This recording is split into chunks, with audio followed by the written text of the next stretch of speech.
Welcome back to Hardball. Rudy Giuliani was once known as America's mayor. But this year he took on a different role as Trump's TV defense lawyer. He started off his public campaign in defense of the president by openly admitting that Trump repaid that money that was funneled through a law firm to Stormy Daniels. Having something to do with paying some Stormy Daniels woman $130,000, I mean, which is going to turn out to be perfectly legal. That money was not campaign money.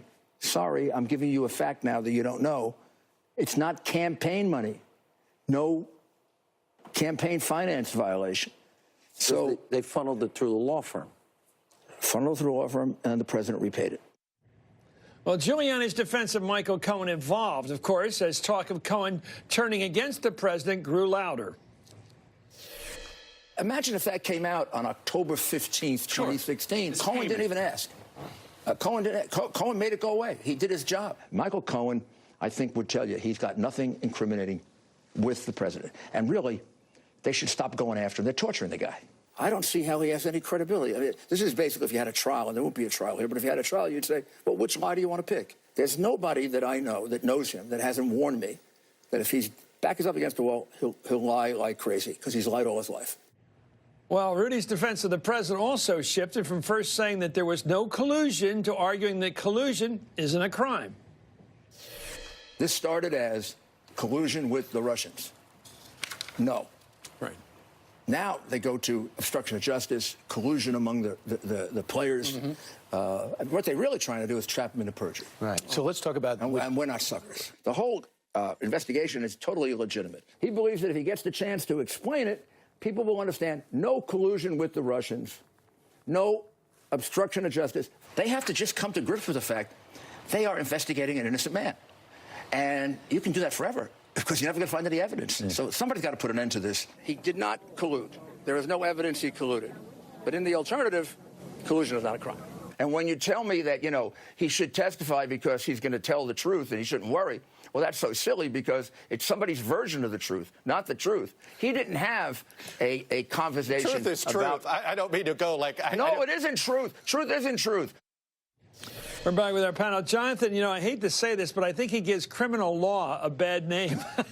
I don't think I can think of the worst criminal lawyers that will say anything on defense of a guilty defendant, anything.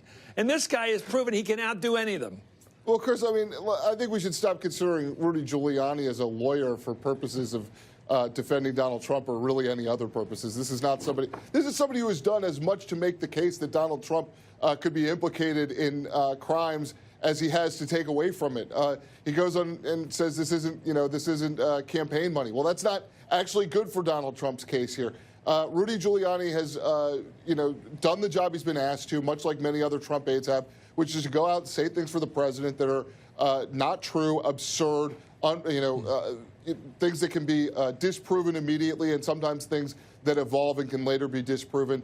We've seen, you know, between the president and Giuliani and all the other people who have represented the president, the story about the hush money payments just changed from there were no hush money payments. The president didn't know about the hush money payments. He didn't know about them until later on. All of a sudden, he knows about them beforehand.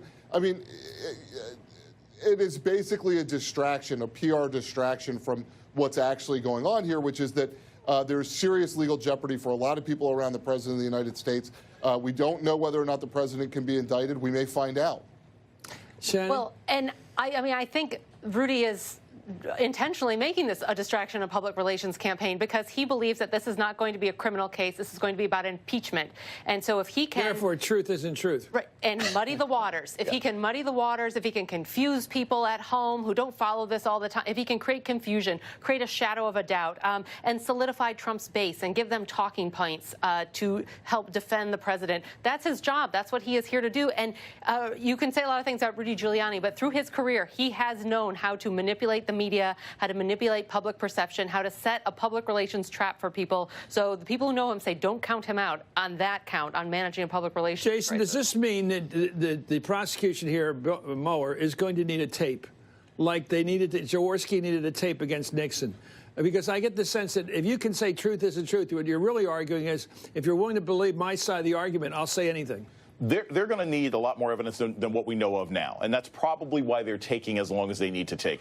You can't, unless you get a direct email that say Trump for sure, we can prove he knew about the meeting. Unless you can get some direct commentary from the president or an email that confirms it, yeah, that's what Mueller's going to need. But I think that the problem sort of politically that you hear from Giuliani and a lot of these people, this sort of argument, well, first it was collusion. Collusion's not a crime. It's like in The Fugitive. If he's like, I didn't kill my wife, but if I did, it was an accident. That doesn't work, right? You would still end up going to jail. You would still end up committing a crime. But he did kill his wife. Well, of course he did. No, That's critical. But you know, that's the critical thing. We don't know if that's the one-armed man did finding out. Yes. Well, exactly. Anyway, another reliable defender of the president this year was California Republican Representative Devin Nunes, I love this guy's name, known for his midnight run to the White House to view reports that he said unmasked members of the Trump transition team. He then went back to the same White House the next day with the news he got from the White House the night before, and he announced his findings, and he briefed the president on what he got from his own White House. This is incredible. I have seen intelligence reports that clearly show that the president-elect and his team were, I guess, at least monitored and disseminated out in intelligence. What I saw has nothing to do with Russia and nothing to do with the Russia investigation, has everything to do with possible surveillance activities, and the president needs to know that these intelligence reports are out there, and I have a duty to tell him that. I felt like I had a duty and obligation to tell him because, as you know, he's been taking a lot of heat in the news media. Well, this year, Nunes continued to do whatever he could to discredit the Russia investigation itself. He attacked the intelligence community and falsely claimed that the Russia investigation itself started solely because of that Christopher Steele dossier. He also threatened to impeach Deputy Attorney General Rod Rosenstein and FBI Director Christopher Wray for not turning over documents he wanted from the Mueller probe. I think the American people understand that the FBI should not go to secret courts using information that was paid for by the Democrats to open up investigations and get warrants on people of the other political party. That's the type of stuff that happens in banana republics. So there's clear evidence of collusion with the Russians. It just happens to be with the Hillary Clinton campaign and the Democratic National Committee that the news media fails to talk about or fails to even investigate. The more they throw at you, the more you know to keep digging because you're getting really, really close. Our committee continues to look at conspiracy. We're looking at obstruction. We're looking at misleading Congress. We will have a plan to hold in contempt and to impeach. I'm not worried about vindication because I sleep well at night because I've been telling the truth the entire time. This guy talks like one of the old Soviets, you know, during the Cuban Missile Crisis. They will say anything that serves the purposes of their cause, political cause. Yeah, and the irony is he's the chairman of the Intelligence Committee because Nunes and intelligence are an oxymoron based on his performance. That's upper case.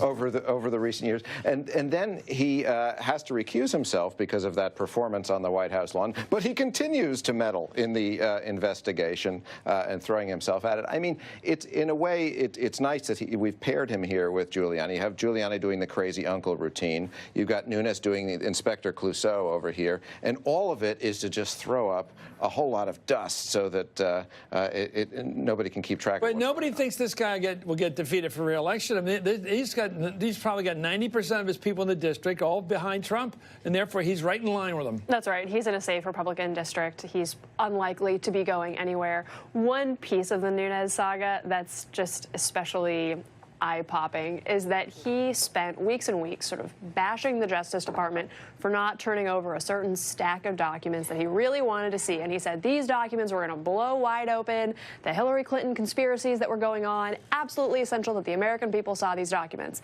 And then when the DOJ finally acquiesced and turned over these documents, made them available to Nunes, he didn't actually read them. He had his staff read them, but he himself, despite, making a host of television cable news appearances, talking about how intrigued he was by the material in these documents, how it was going to change everything, when he got the documents, didn't look at them. Right. Just I think we should all... we never heard about him again. Go ahead, John, your thought. I was just going to say, if Nunes was not protected by the speech or debate clause in the Constitution as a member of Congress, you'd be looking at him as a potential co-conspirator in any Russian collusion. I mean, this is crazy what the lengths that he has gone to, including his little Dexy's midnight run to the White House that we've been talking about to grab their stuff and then report back to them. All of this stuff has been in furtherance of an effort to help the president to I don't think it's a distraction. I mean, to some extent, there's a conspiracy theory that's going on within the members of the Congress who are like super Trump supporters, where I think they really, truly, at some level, believe and have to believe that what you saw in action, law enforcement in action, where you have coordinated agencies working together on an investigation of certain members of the Trump orbit, they look at that and they think that that's a conspiracy, but that's actually just how law enforcement works. It's an embarrassment. The guy's an embarrassment. Up next, the Trump reality show character whose media blitz earlier this year was so strange, one anchor asked him if he'd been drinking. Thanks for watching. To see more videos, click right here, and subscribe.